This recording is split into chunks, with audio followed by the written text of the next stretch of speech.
Sir আমরা এই মেয়েরা খুঁজে পাইতেছি না, ওই অফিসে চাকরি করছে স্যার। কোন মেডিকেল নিল, কোথায় এলো, এই খোঁজ তো পাইতে আসছি না।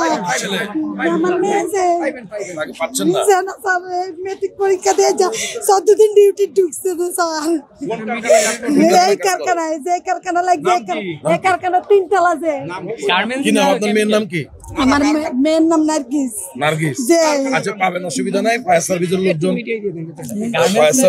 ফায়ার সার্ভিসের লোকজন আপনার মেয়েকে যে যদি আমার মেয়ে 3 তলা কাম করে, আর গার্মেন্টসে নিচ তলা বলে কেমিক্যালের ইয়া লাগছে, যে লাইন চিপ আম করে ফোন করে বলছে যে এখন আপনার মেয়ে কি ওইখানে লাইন চিপ কি আছে? এখন লাইন চিপ বাসার দিকে চলে গেছে। যে গার্মেন্টসের সব লোক বের হইছে, কইতে পারি না যে স্যার আমরা কোনো খুঁজে পাইতেছি না। আচ্ছা ওইটা ফায়ার সার্ভিসের লোকজনটা আমরা বলতেছি, ওনারা খুঁজে নিবে, যে কোনো অসুবিধা পাওয়া যাবে।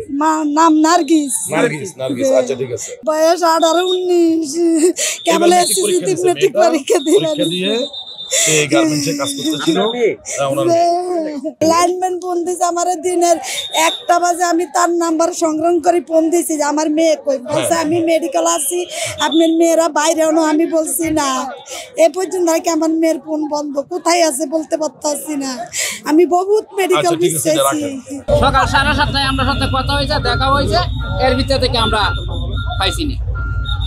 এইটা মাঝে 4 তলায় কাজ করে, এই যে এটা জানি অন্য তো কই আছে আমরা ওদের খুঁজে পাবো। পোশাক কারখানায় নাকি না গার্মেন্টস।